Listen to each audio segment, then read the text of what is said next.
Alam nyo ba na hanggang August 31 nyo na lang makikita ang Gundam na 'to? Sa loob ng 9 na taon na kanyang pagkakatayo dito, mamamaalam na sa atin ang Unicorn Gundam na ito. So tara, samahan nyo ako at bisitahin natin ang Unicorn Gundam. Let's go!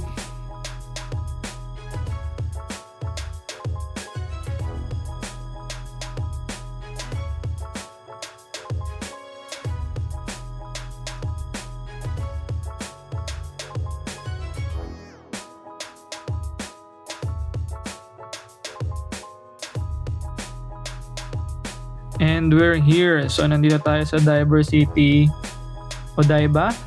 And ang 20 metrong Unicorn Gundam na ito ay hanggang August 31 na lamang natin makikita. So hindi sinabi ng Bandai Namco kung ano ang opisyal na rason kung bakit titibagin na or aalisin na ang estatwang ito. Pangalawang Gundam na ang Unicorn Gundam na naitayo sa lugar na ito, at ang kanyang pinalitan ay ang RX-78-2 Gundam na kung saan 8 taon din na malagi dito. Sa mga ka-opa, kung hindi na kayo makakapunta dito hanggang August 31, hayaan nyo na lang ako ang magpasyal sa inyo sa paligid ng Gundam na to. Let's go!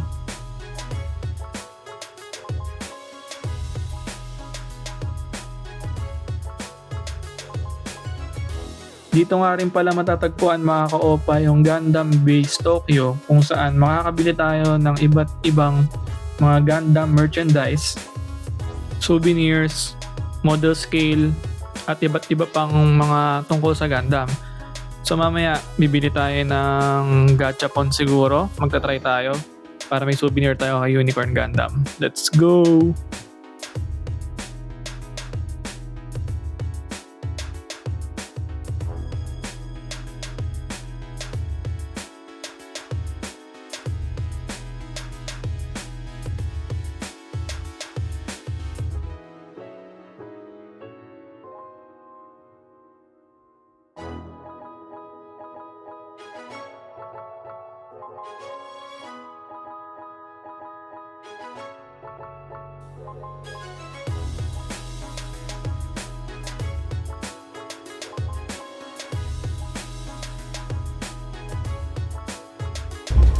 So pagpasok nyo pa lamang sa Gundam Base Tokyo, makikita nyo agad mga ka-opa yung miniature model ng Diversity Tokyo. So ito, nandito yung Unicorn Gundam, then ito yung Gundam Base.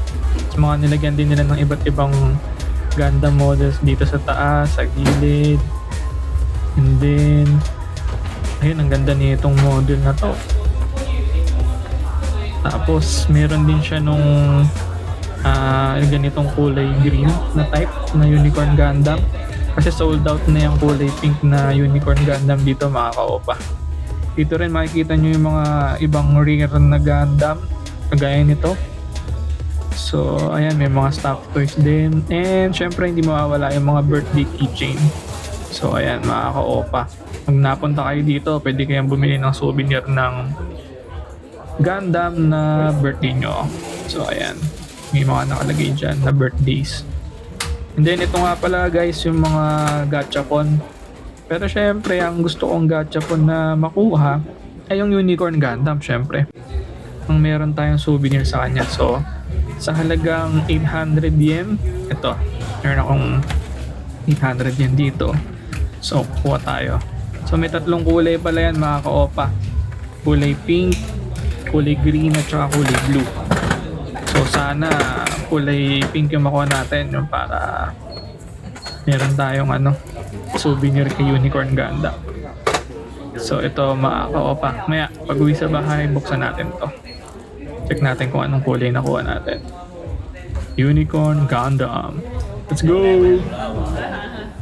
And ayan mga ka-opa, may announcement na sisimula na yung light show. So tara, labas na tayo and panoorin natin light show. Let's go!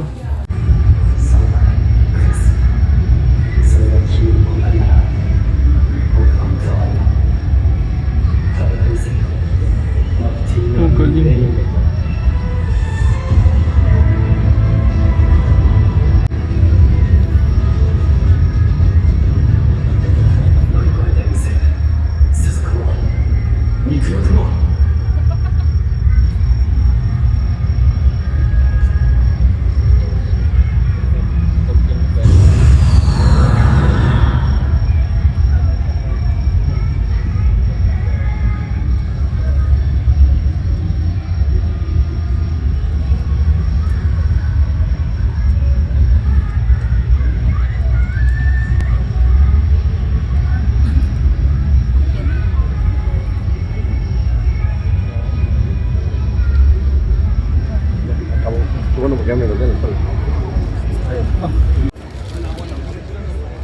natapos na yung light show niya guys. So tarawi muna tayo para doon sa gachapon. So ito nga pala nabili nating sa Gundam base. So tingnan natin kung anong laman nito guys.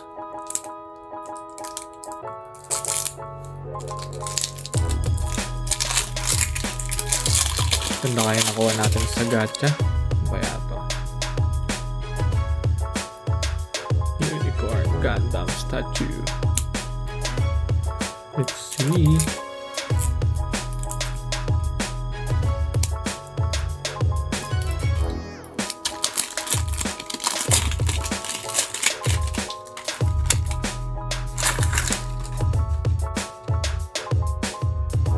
Ba't buksan? Ay! Kulay blue! White and blue pala ang aking nakuha. So, di natin nakuha yung pink. And then, that's it.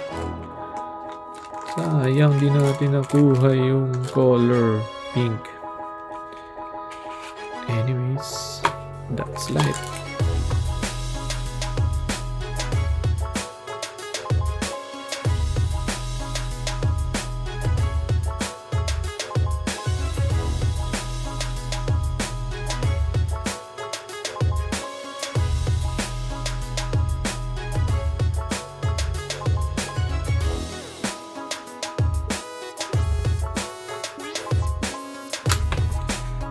Our Unicorn Gundam souvenir from Gundam Base Tokyo.